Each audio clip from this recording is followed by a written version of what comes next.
Tidak terlalu. Bismillahirrahmanirrahim. Assalamualaikum warahmatullahi wabarakatuh. Waalaikumsalam. Waalaikumsalam warahmatullahi wabarakatuh. Alhamdulillah, alhamdulillahilladzi bi ni'matihi tatimmu shalihat wa bi fadlihi tatanazzalul khairat wa bi taufiqihi tatahaqqaqul ghayat. Asyhadu an la ilaha illallah wahdahu la syarikalah wa asyhadu anna Muhammadan abduhu wa rasuluh la nabiyya wa la rasula ba'dah. Amma ba'd. Alhamdulillah, puja-puji berserta syukur atas kehadirat Allah Subhanahu wa taala yang telah melimpahkan nikmatnya kepada kita sehingga kita dapat berkumpul walaupun hanya secara virtual ya Bapak Ibu, secara Zoom online. Insya Allah nanti akan ada pertemuan kedua sebelum Bapak Ibu berangkat. Salawat serta salam tak lupa kita curahkan kepada Nabi kita Nabi Muhammad Shallallahu Alaihi Wasallam yang telah membawa kita dari zaman kegelapan hingga zaman terang benderang seperti sekarang ini minaz zulumati ilan nur. Baik Bapak Ibu, tak panjang kalam agar mempersingkat waktu juga ya. Insya Allah pada malam hari ini adalah pertemuan pertama kita sesi manasik online. Insya Allah akan ada dua sesi. Pertama ialah sesi manasik.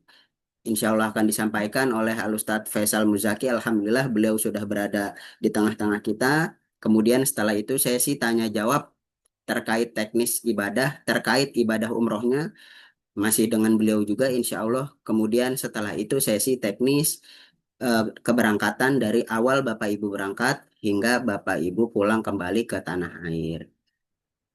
Baik Bapak Ibu, agar mempersingkat waktu, acara selanjutnya ialah manasik ibadah umroh yang insya Allah akan disampaikan oleh Al Ustadz Faisal Muzaki. Kepada beliau waktu dan tempat kami persilahkan.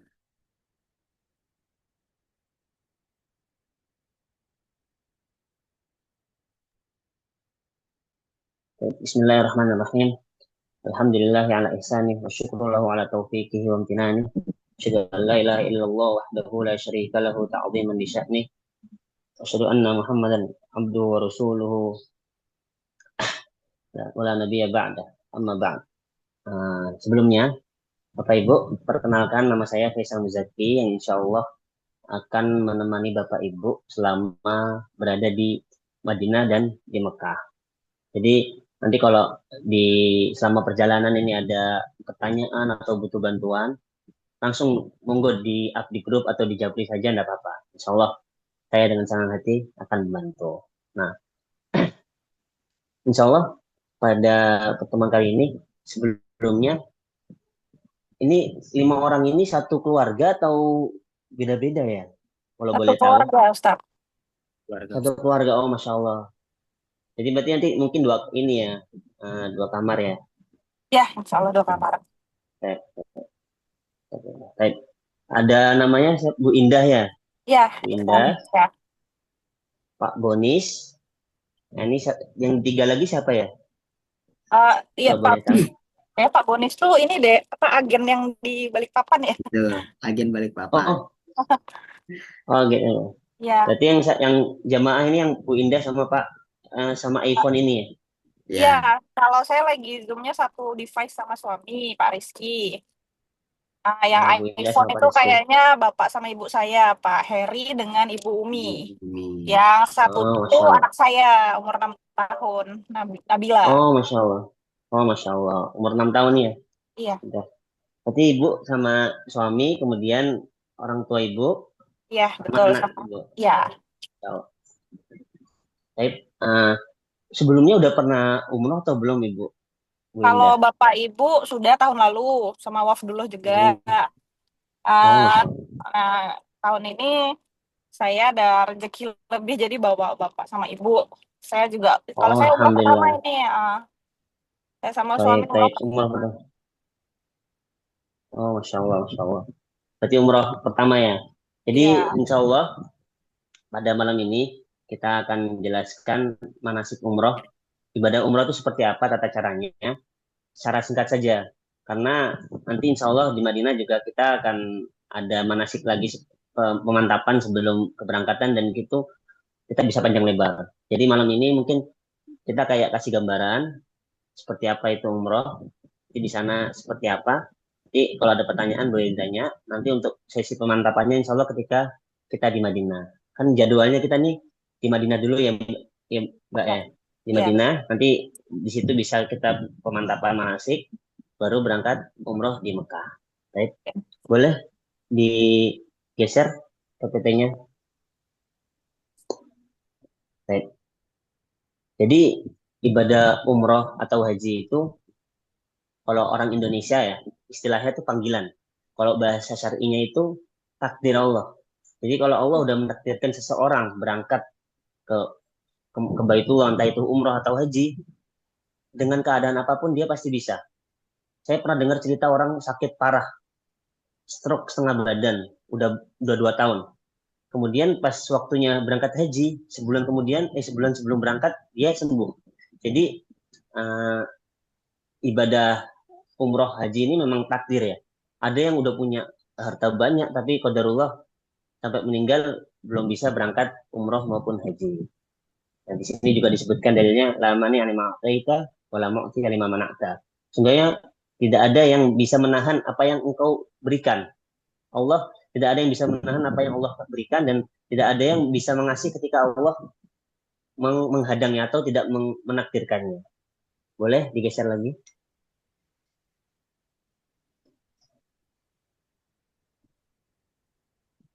PPT-nya boleh digeser. Nah, di sini kita sebutkan hukum umroh. Jadi kalau di dalam Islam itu kan ada rukun Islam ada 5 ya. Yang pertama syahadat, yang kedua sholat, yang ketiga zakat, yang keempat puasa, yang kelima haji dan umroh. Haji dan umroh ini hukum umroh adalah wajib dalam seumur hidup. Jadi seorang muslim yang dilahirkan di dunia ini kemudian dia mencapai usia balik, maka dia wajib untuk melaksanakan umroh.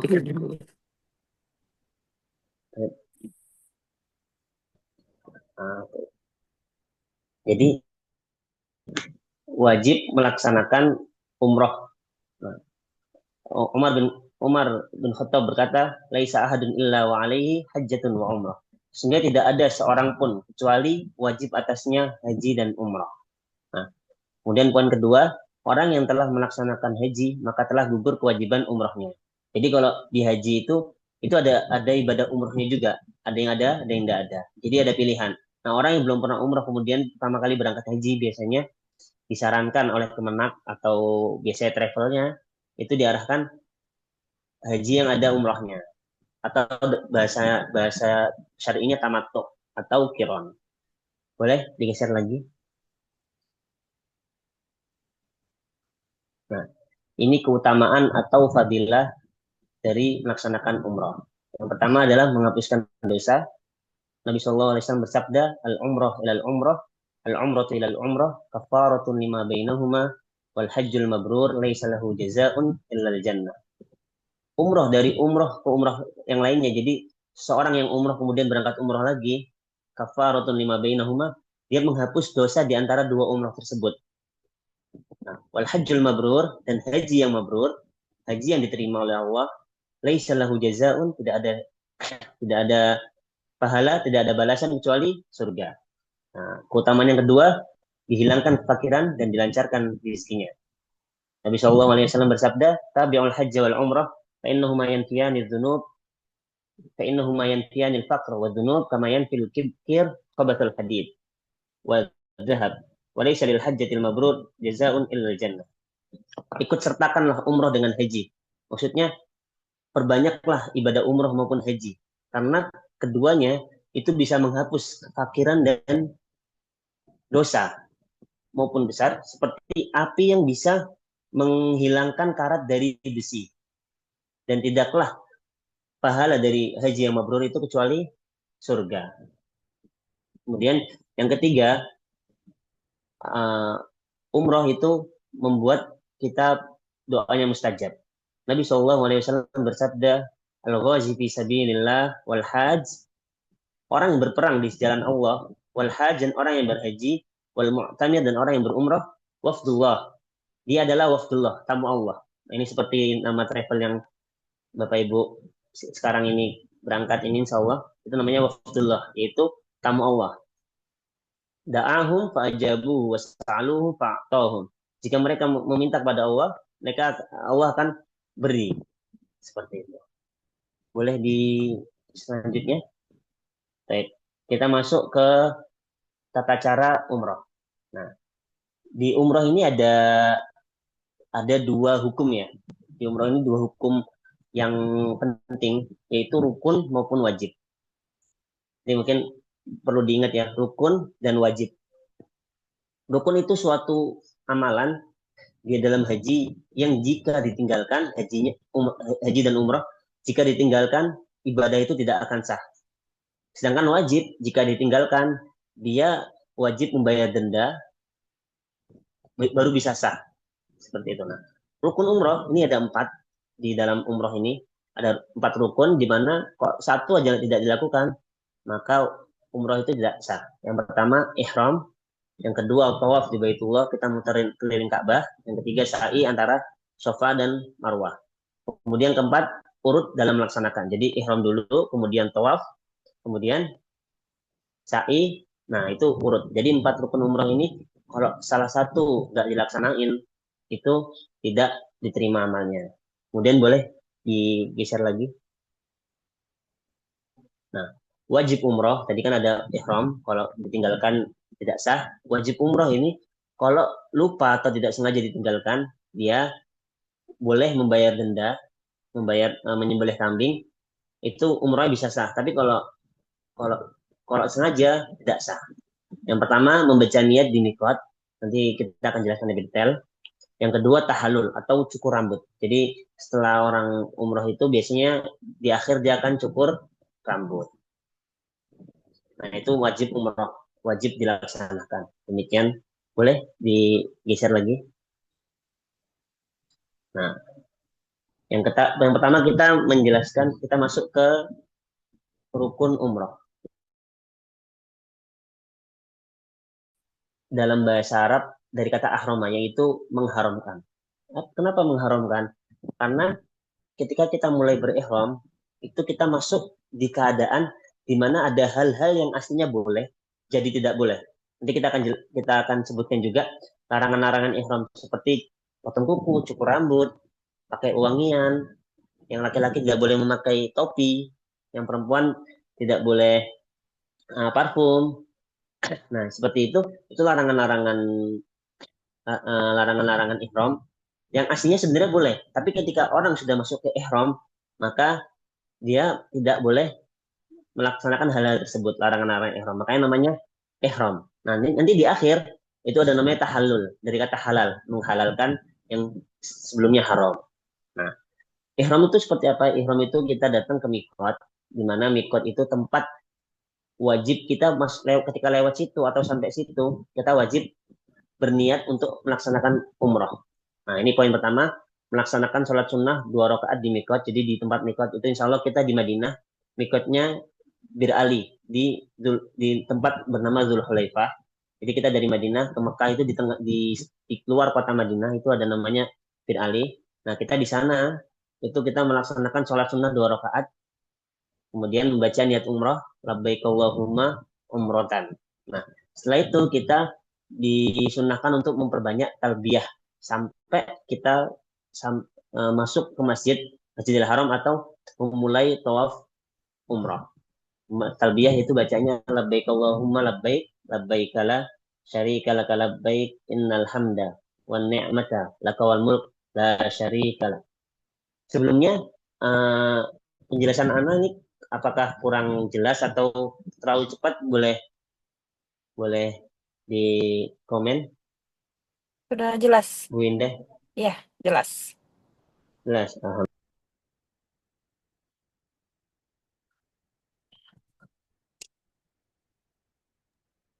Baik Bapak Ibu, sebentar seperti Ustadz nge-lag nih. Beliau keluar ya.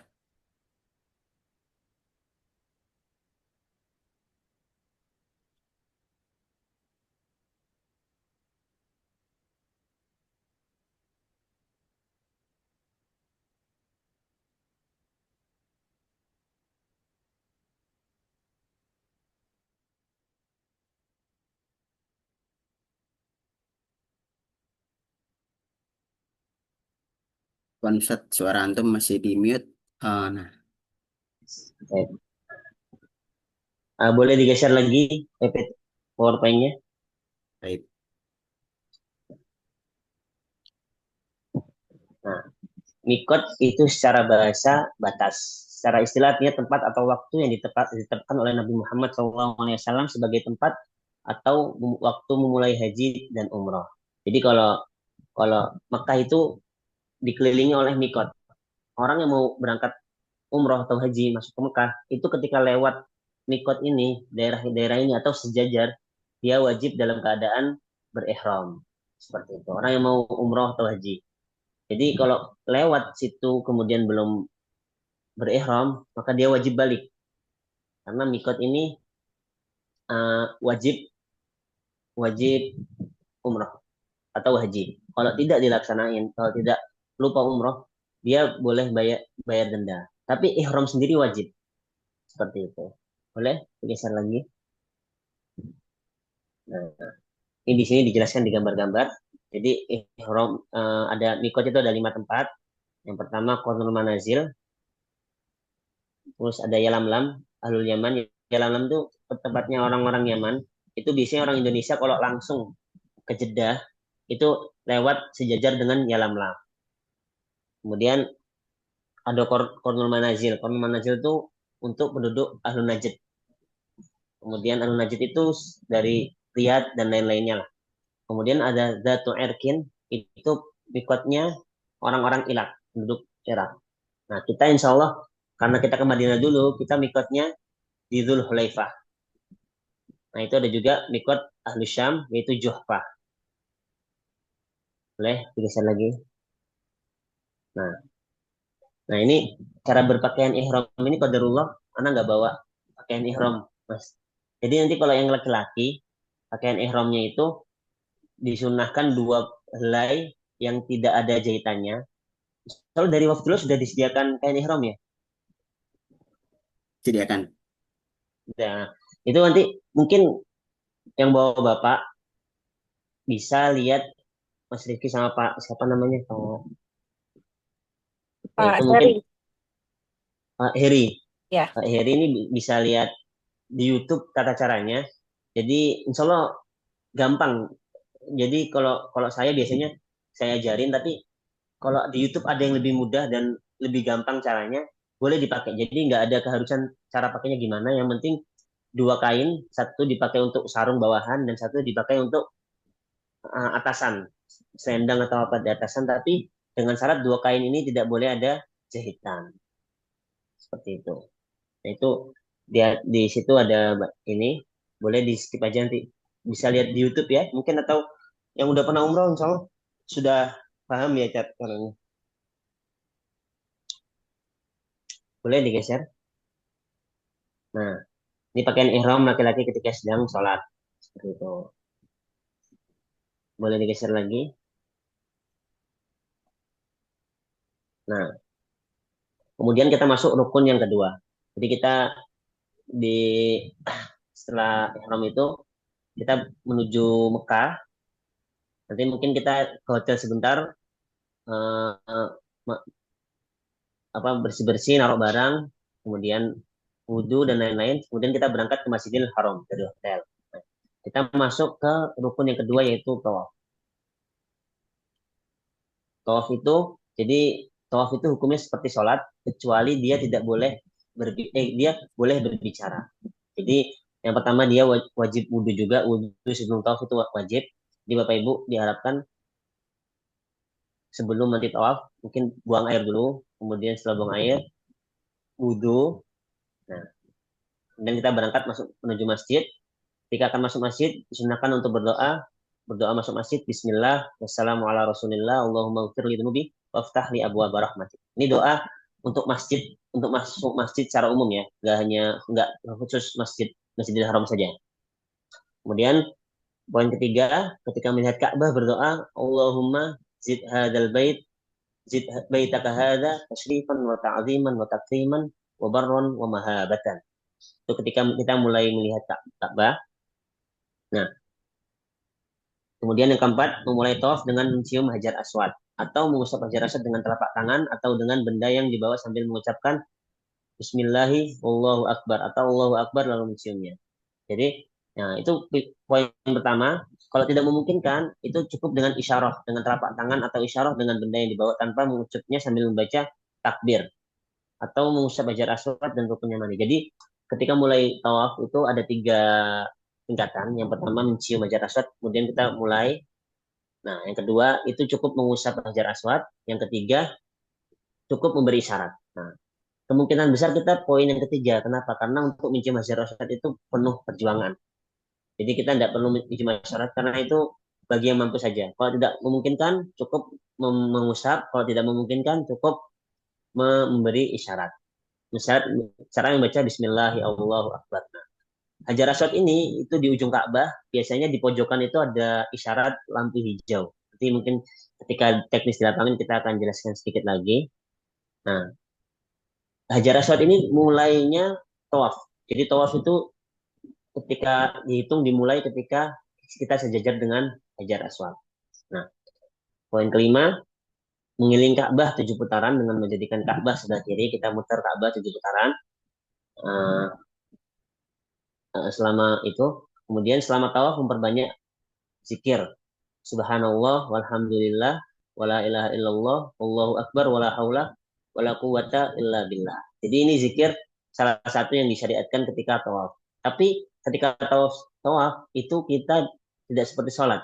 Kita dibebaskan untuk membaca zikir atau amalan-amalan lisan lainnya. Seperti berdoa, kita membaca Quran, itu boleh. Dan tidak ada keutamaan di mana-mana. Jadi doa ini lebih utama atau baca Quran lebih utama, semuanya sama. Jadi kalau Bapak Ibu misalnya punya doa banyak titipan, itu boleh, sangat boleh dibaca ketika tawaf. Tapi kalau bisa nanti ada beberapa titik yang kita disunahkan membaca doa khusus. Seperti nanti ketika di rukun yamani kita membaca uh, Rabbana atina fid dunya hasanah wa fil akhirati hasanah wa qina adzabannar. Baik, boleh digeser lagi PowerPoint-nya.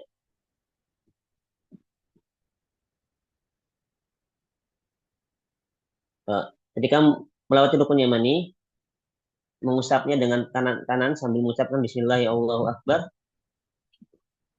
Nah, kemudian atau kalau tidak mungkin mengusapnya, kita hanya membaca Bismillahirrahmanirrahim.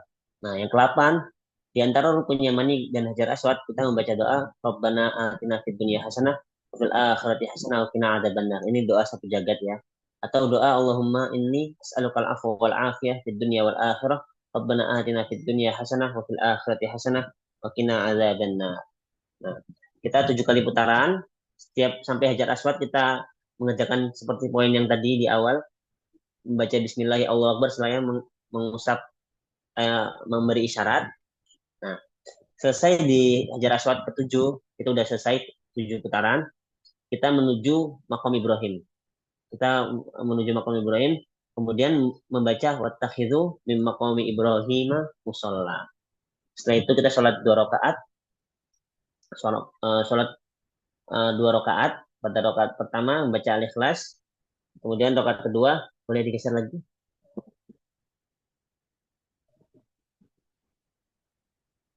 Pada rakaat kedua itu membaca Al-Kafirun.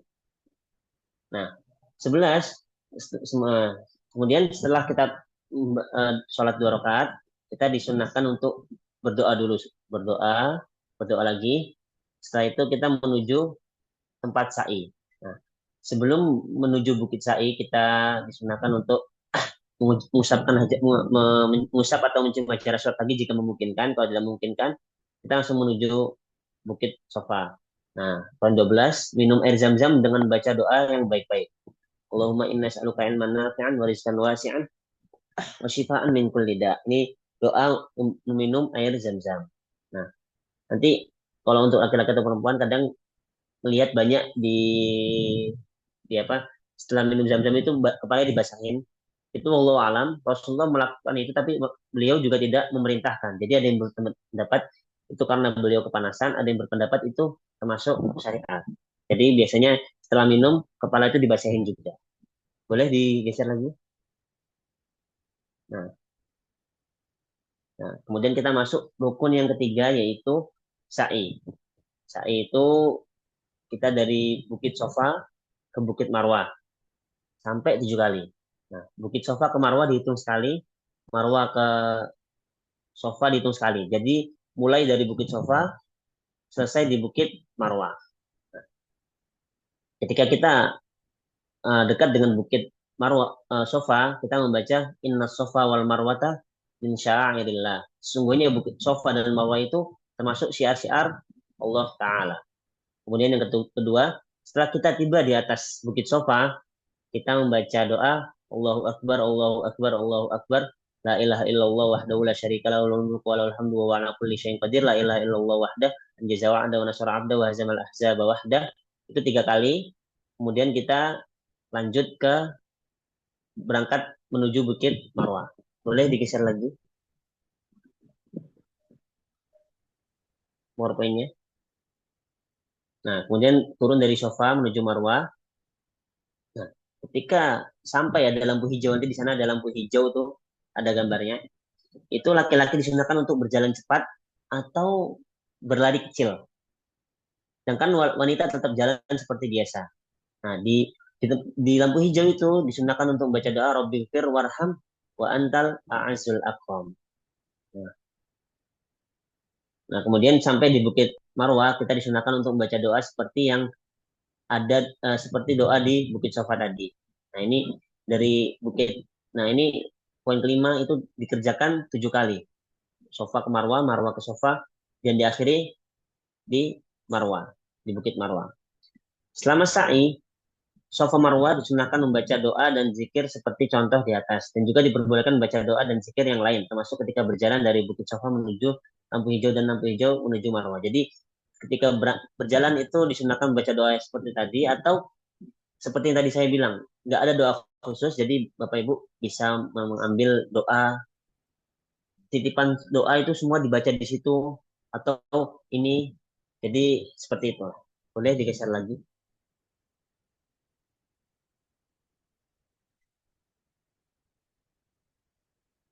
Nah, itu eh, kelihatan ya.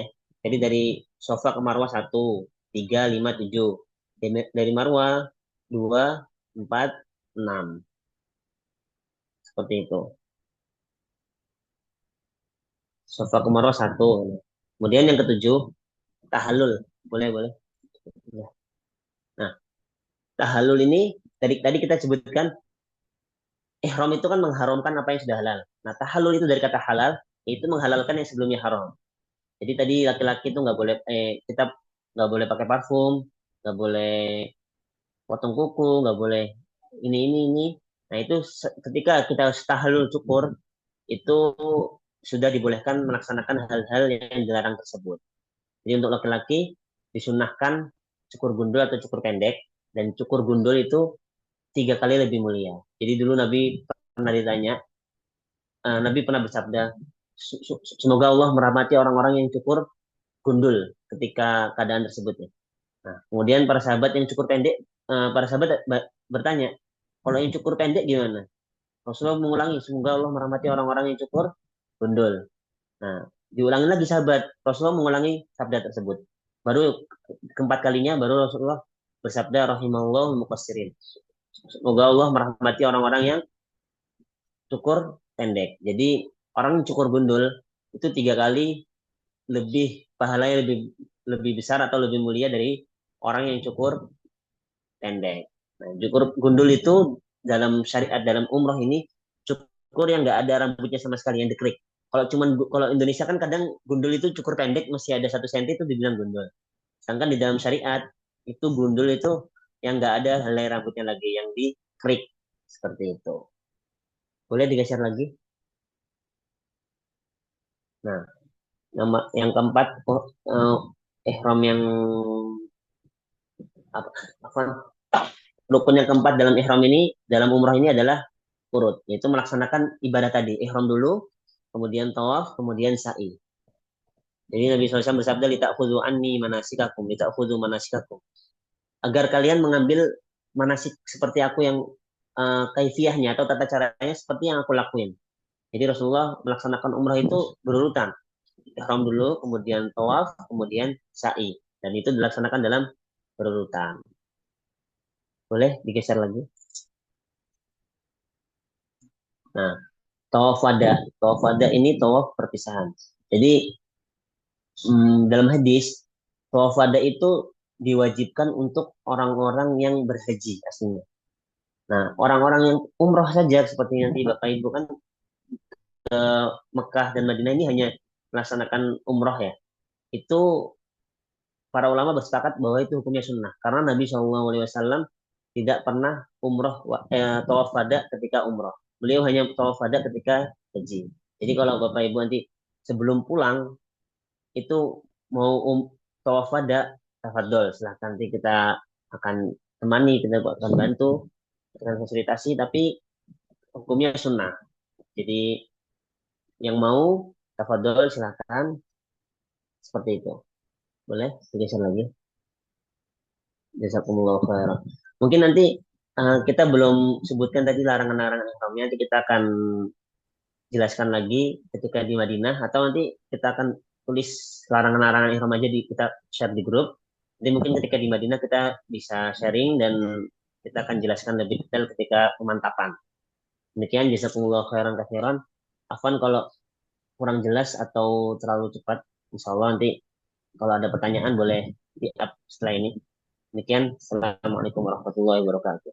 Waalaikumsalam warahmatullahi wabarakatuh. Baik, syukron jazakumullah khairan kepada Ustadz Faisal Muzaki atas penyampaiannya. Semoga apa yang telah Waalaikumsalam ajmain. disampaikan menjadi bekal baik untuk kita semua. Amin, amin, Allahumma amin. Baik, Bapak Ibu, Amin ya Rabbal. sebelum melanjut ke sesi teknis, Bapak Ibu diperizinkan untuk bertanya terkait sesi ibadah umroh ke Ustadz Faisal.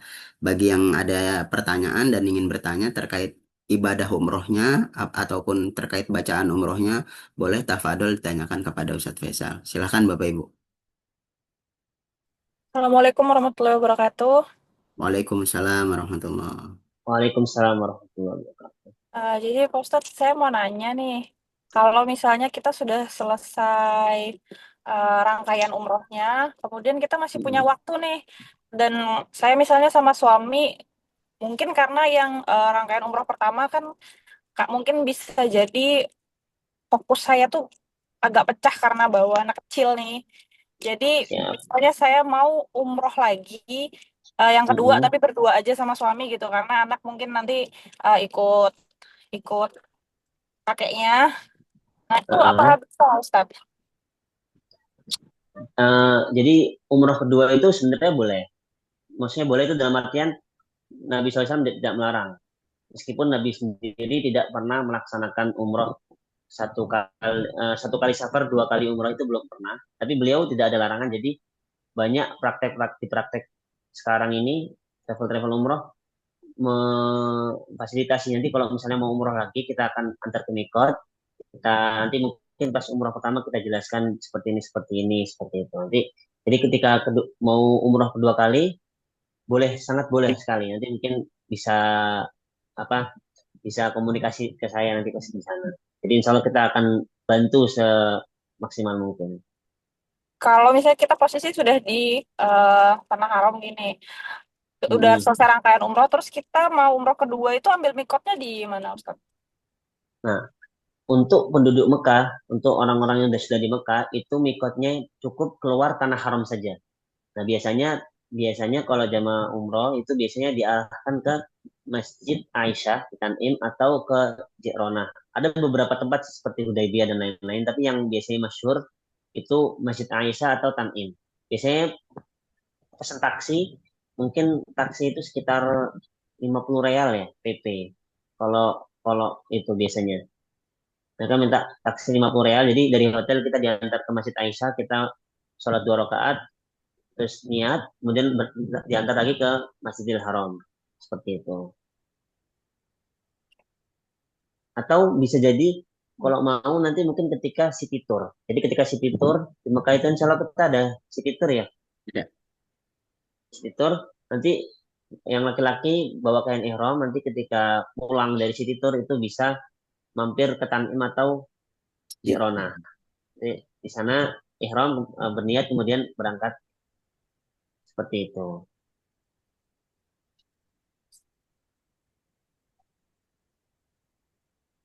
Baik, Fadol, kalau ada Bu Indah pertanyaan sudah lagi. cukup jelas. Ya, insya Allah sudah cukup jelas. Alhamdulillah. Alhamdulillah. Baik, Bapak Ibu, agar mempersingkat waktu ya, saya lanjut ke sisi teknis. Syukron kepada Ustadz Faisal atas segala penyampaiannya. Semoga yang telah disampaikan Iya, Kang. menjadi bekal baik untuk kita semua dan para jamaah. Baik, Amin, amin Bapak ya Allah. Ibu, izin saya share terkait file teknisnya ya. Nah, sebelumnya, apa, Ana Baik, mungkin izin dulu, izin sebentar. Mungkin nanti kalau ada pertanyaan boleh di grup. baik.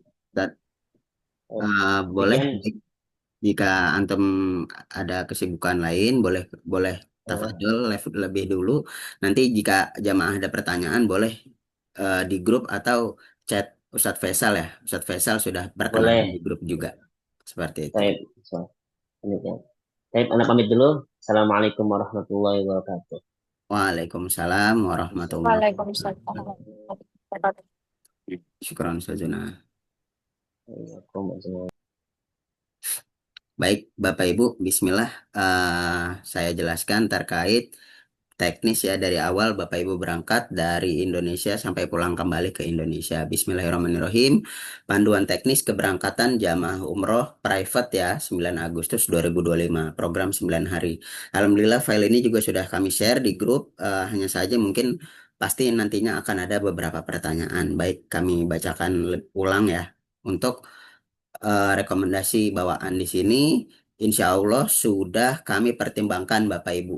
Sudah kami pertimbangkan pas untuk 9 hari insya Allah.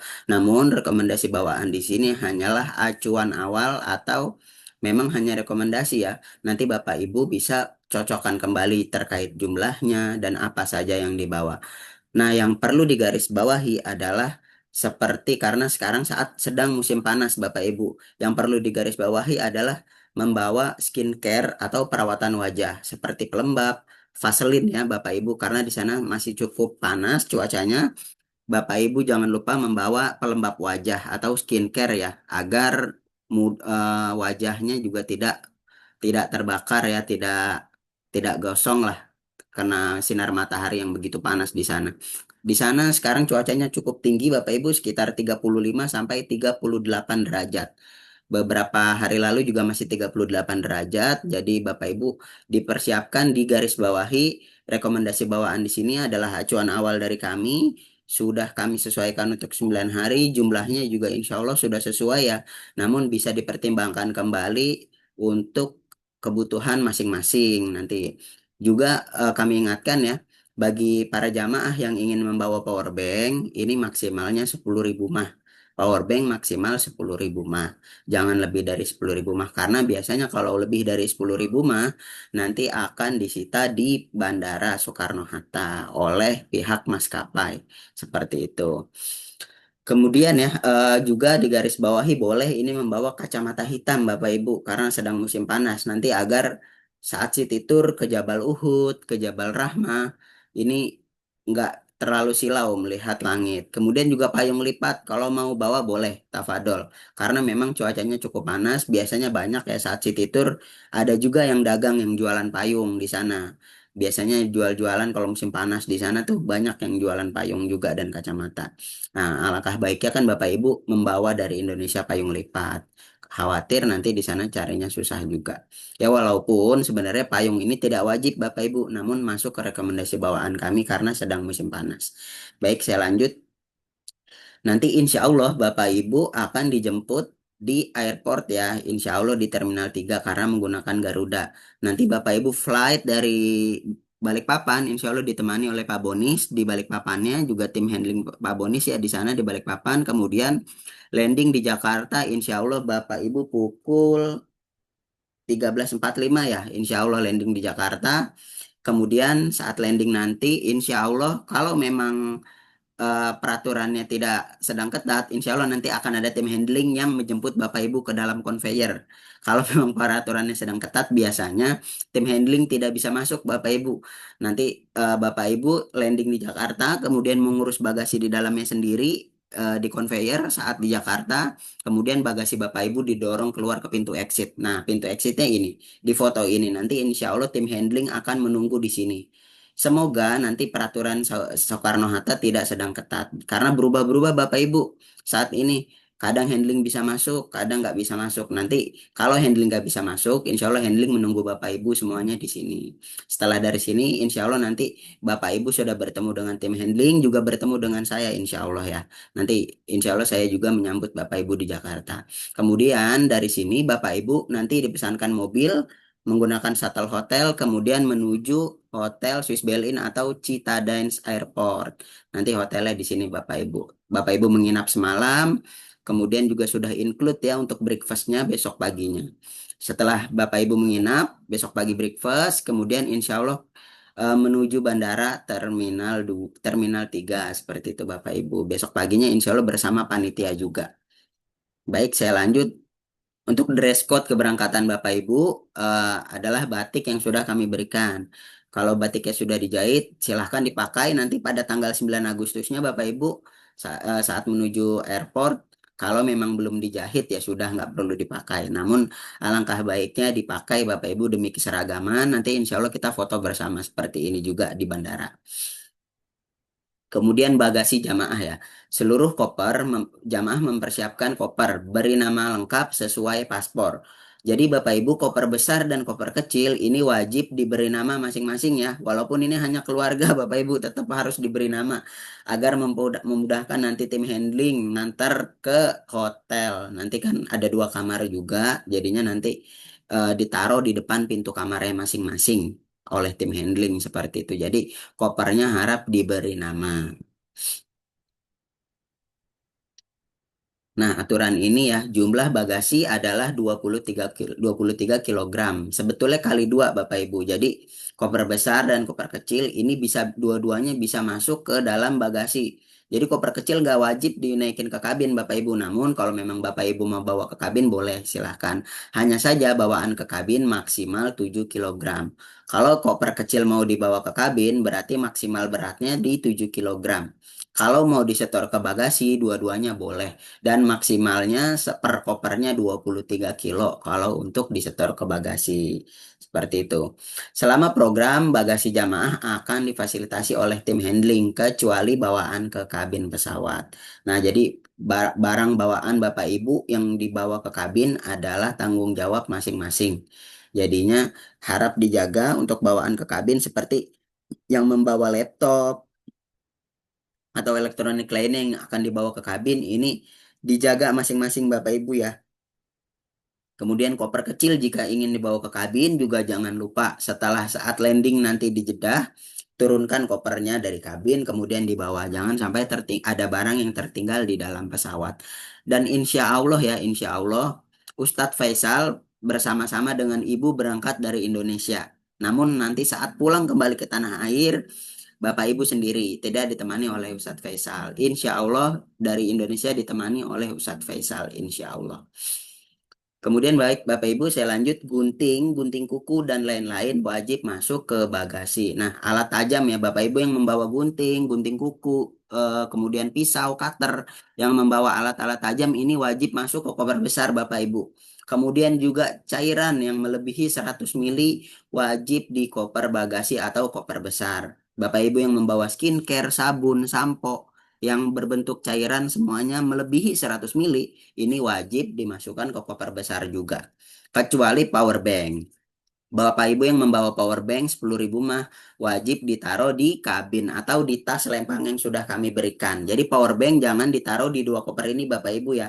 Semua elektronik yang berbaterai, handphone, power bank, laptop itu tidak boleh diletakkan di koper. Wajib dipisahkan dari koper. Bawa tas sendiri, tas ransel boleh atau tas lempang yang sudah kami sediakan. Seperti itu Bapak Ibu. Nah, ini adalah gambaran handling di Indonesia ya. Kalau grup nanti Bapak Ibu private kopernya nggak mungkin sebanyak ini. Namun prosesnya sama, nanti dibariskan di depan counter check-in. Bapak Ibu tinggal menunggu kami yang check-in kan. Nanti Bapak Ibu tinggal menerima paspor dan boarding pass-nya saja. Dan ini gambaran handling saat di Arab Saudi. Nanti Bapak Ibu landing di Arab Saudi, nanti dijemput oleh supir bis Di sini juga nanti sudah ada tim handling yang menyambut, kemudian koper Bapak Ibu diterima di depan kamar masing-masing insya Allah. Seperti contoh gambar di kanan ini. Kamar 4120, kopernya ada di depan kamarnya masing-masing. Seperti itu Bapak Ibu ya. Nah, ini juga harap diperhatikan untuk Raudoh. Sebagai alternatif untuk memasuki Raudoh, saat ini harus menggunakan aplikasi Nusuk. Nah, jadi Bapak Ibu, peraturan terbaru per bulan Juli, Qadarullah ya, untuk Raudoh jamaah semuanya harus menginstal aplikasi Nusuk masing-masing jadinya Bapak Ibu ya. Namun, kita tetap bantu dari pihak muasasah, dari pihak Yayasan Muasasah Madinah ya. Nanti tetap kita bantu push dari pihak Muasasah Yayasan Madinah untuk mendapatkan tasreh masuk Raudoh. Namun Bapak Ibu ini kita sifatnya hanya ikhtiar, tidak bisa menjanjikan Bapak Ibu 100% masuk ke Raudoh.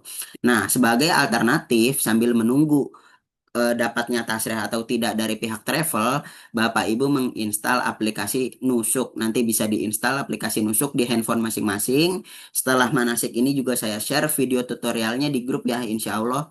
Bapak Ibu menginstal aplikasi Nusuk di grupnya, di HP handphone masing-masing. Kemudian juga nanti akan saya share visa Bapak Ibu semuanya di grup agar Bapak Ibu bisa menginstal aplikasi Nusuk untuk memasuki Raudoh. Karena qadarullah Bapak Ibu di bulan Juli kemarin keberangkatan 5 Juli dan 23 Juli ini qadarullah yang ikhwan tidak dapat tasreh masuk Raudoh. Alternatifnya untuk masuk Raudoh menggunakan aplikasi Nusuk. Namun alternatif ini juga sifatnya ikhtiar Bapak Ibu. Memasuki Raudoh ini bukan wajib dari salah satu umroh, bukan kewajiban dari umroh juga, dan Raudoh ini sifatnya ikhtiar untuk memasukinya. Jika memang qadarullah Bapak Ibu tidak mendapatkan tasreh dan tidak diperkenankan untuk masuki Raudoh, qadarullah Bapak Ibu mohon kerelaannya nantinya.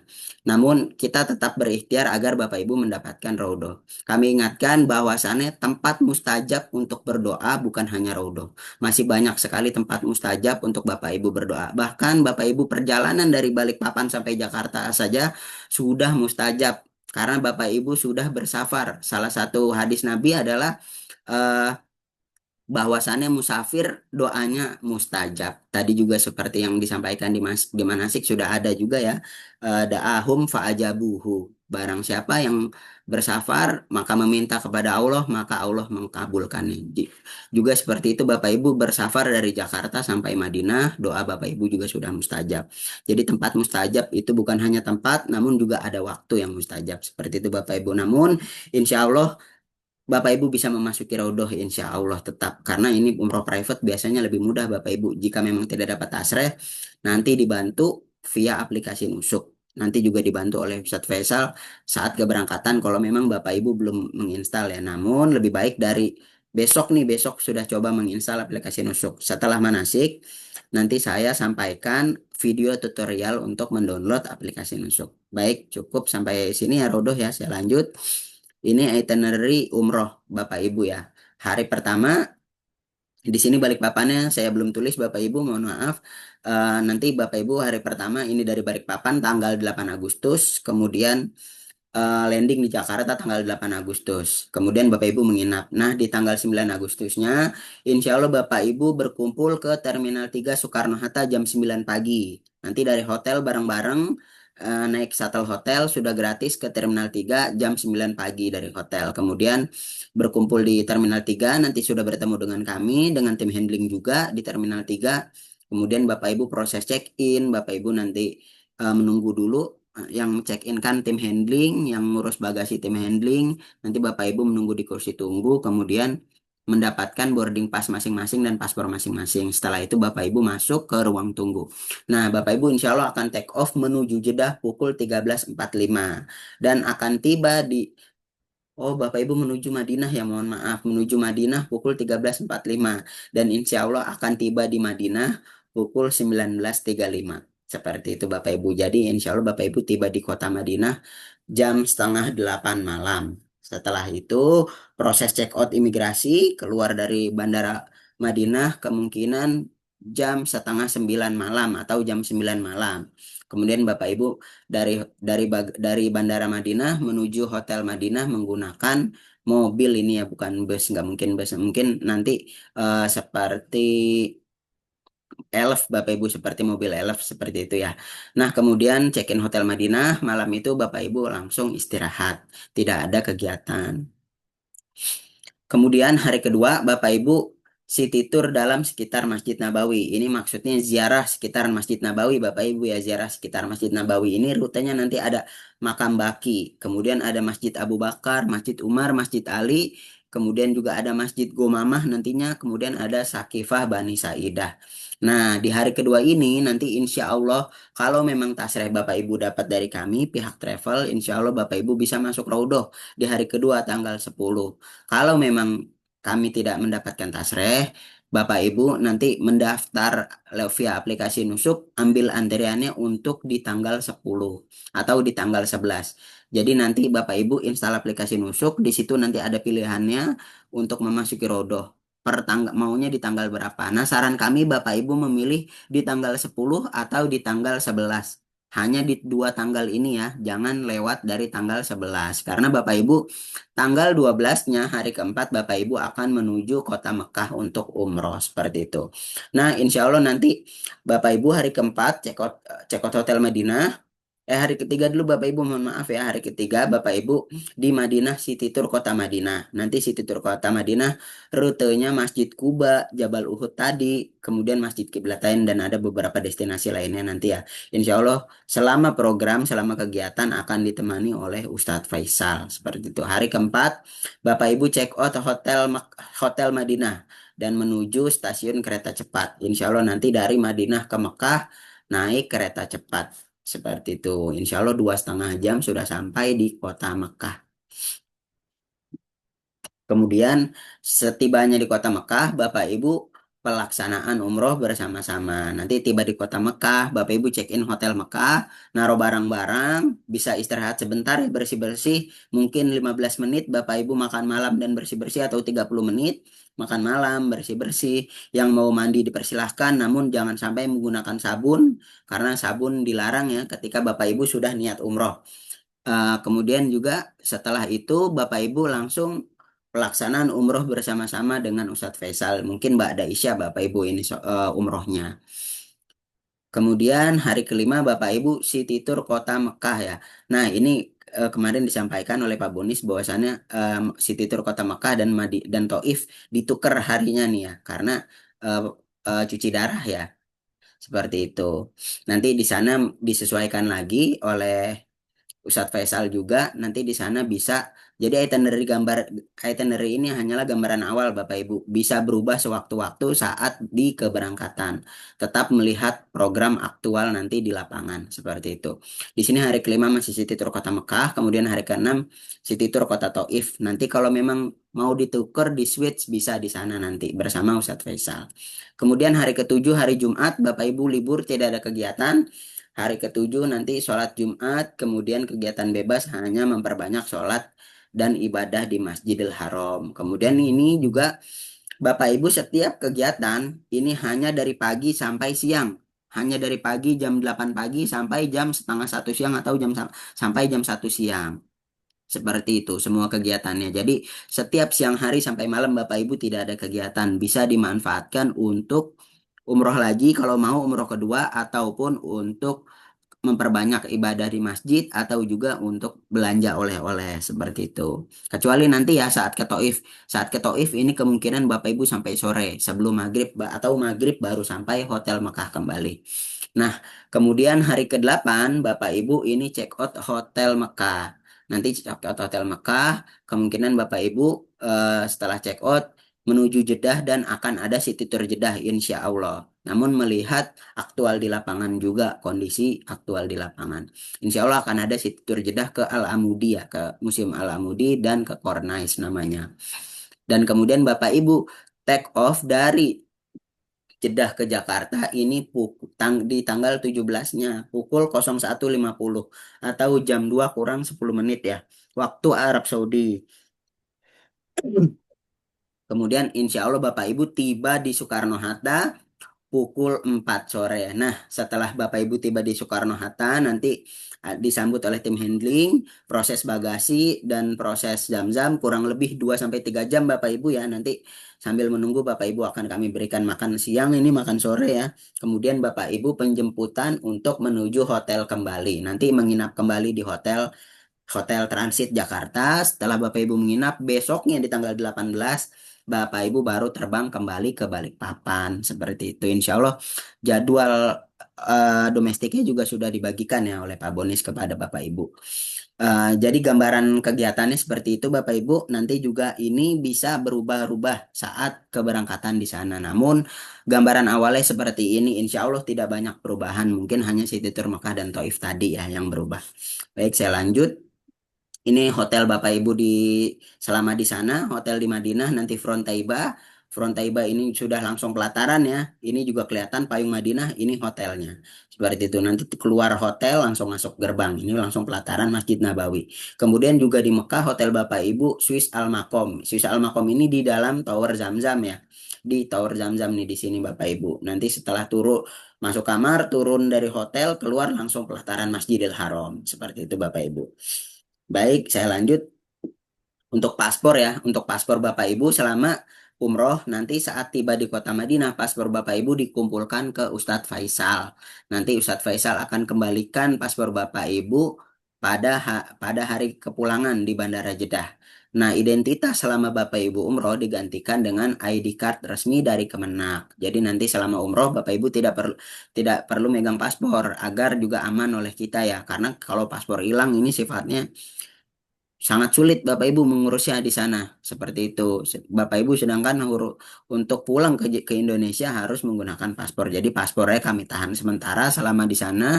Nanti dikembalikan lagi saat di Bandara Jeddah insya Allah. Identitas Bapak Ibu selama umroh adalah ID card. Itu resmi dari Kemenak Bapak Ibu. Nanti di ID card Bapak Ibu ada foto Bapak Ibu, ada nama, ada nomor paspor, ada barcode-nya juga. Bisa di-scan ke situs Kemenak resmi. Nanti di situ ada nomor Ustadz Faisal juga. Nah, ini perkiraan cuaca Bapak Ibu ya selama di Mekah dan Madinah. Cukup tinggi Bapak Ibu di siang hari 39 derajat ya, mayoritas. Kemudian di malam harinya 30 sampai 32 derajat. Masih cukup tinggi panasnya, jadi jangan lupa untuk bawa pelembab Bapak Ibu ya. Nah, ini teknis kepulangan tadi ya. Teknis kepulangan ke Tanah Air. Insya Allah Bapak Ibu akan tiba di Jakarta Sabtu 17 Agustus jam 4 sore. Kita akan tiba di Bandara Soekarno-Hatta. Setelah proses imigrasi cukai, jamaah langsung menuju lounge kedatangan umroh. Nanti setelah Bapak Ibu landing, keluar, nggak usah mikirin bagasi karena ada tim handling yang di conveyor menerima bagasi Bapak Ibu langsung keluar ke gate exit umroh namanya. Nanti ada gate exit umroh, di situ langsung bertemu dengan kami panitia Jakarta. Nah, Bapak Ibu nanti akan kami berikan sertifikat umroh dan juga makan sore untuk Bapak Ibu sambil menunggu koper dan zam-zamnya keluar. Setelah koper dan zam-zam keluar, nanti Bapak Ibu kami antar ke Hotel Swiss Bell Inn untuk menginap dan istirahat semalam dulu. Kemudian besoknya kami antar lagi ke ke bandara untuk kembali ke Balikpapan insya Allah. Semoga Allah karuniai ibadah umroh kita semua dengan umroh yang mabrur dan makbul amin. Allahumma amin. Nah, selanjutnya ini adalah gambaran paket data internet Bapak Ibu ya, atau kuota roaming untuk umroh nantinya. Ini jangan dibeli dari sekarang Bapak Ibu, belinya nanti aja tanggal 9. Bapak Ibu sampai Jakarta tanggal 8, belinya di tanggal 9 pagi, beli kuota roamingnya. Jangan beli di tanggal 8 juga. Nanti insya Allah kita bantu di bandara ya untuk beli kuota roamingnya seperti itu. Alhamdulillah barakallahu fikum. Baik Bapak Ibu sampai sini ada pertanyaan terkait teknis dari awal keberangkatan dari Balikpapan sampai pulang kembali lagi ke Balikpapan. Boleh jika ada pertanyaan ditanyakan silahkan. Sudah cukup jelas sih. Alhamdulillah. Baik Bu Indah, Bapak Ibu yang lain insya Allah sudah cukup jelas ya. Ya, Baik, nanti kalau ada pertanyaan, boleh japri saya atau nanti insya Allah grup saya buka karena ini umroh private, insya Allah malam ini saya buka bisa. Jadi Bapak Ibu jika ada pertanyaan boleh ditanyakan di grup atau juga japri saya yang sering share informasi di grup itu saya nomor pribadi saya boleh dijapri atau juga japri ke Ustadz Faisal terkait ibadah umrohnya. Seperti itu Bapak Ibu, Alhamdulillah kalau tidak ada pertanyaan mungkin kami tutup ya. Agak sekarang sudah malam juga. Bapak Ibu bisa beristirahat. Baik, sebelum kami tutup, kami ucapkan syukron, jazakumullah khairan, terima kasih banyak kepada Bapak Ibu semua, keluarga Ibu Indah. Kemudian juga saya memohon maaf bila ada penyampaian yang kurang berkenan dan kata-kata yang sering salah, mohon dibukakan pintu maaf seluas-luasnya. Sebelum kami tutup, mari sama-sama membaca doa kafaratul majelis. Subhanakallahumma wa bihamdika asyhadu alla ilaha illa anta astagfiruka wa atubu ilaik. Baik Bapak Ibu, syukron jazakumullah khairan billahi taufik wal hidayah waridho wal inayah. Wassalamualaikum warahmatullahi wabarakatuh. Waalaikumsalam. Waalaikumsalam warahmatullahi Baik Bapak Ibu, silahkan beristirahat.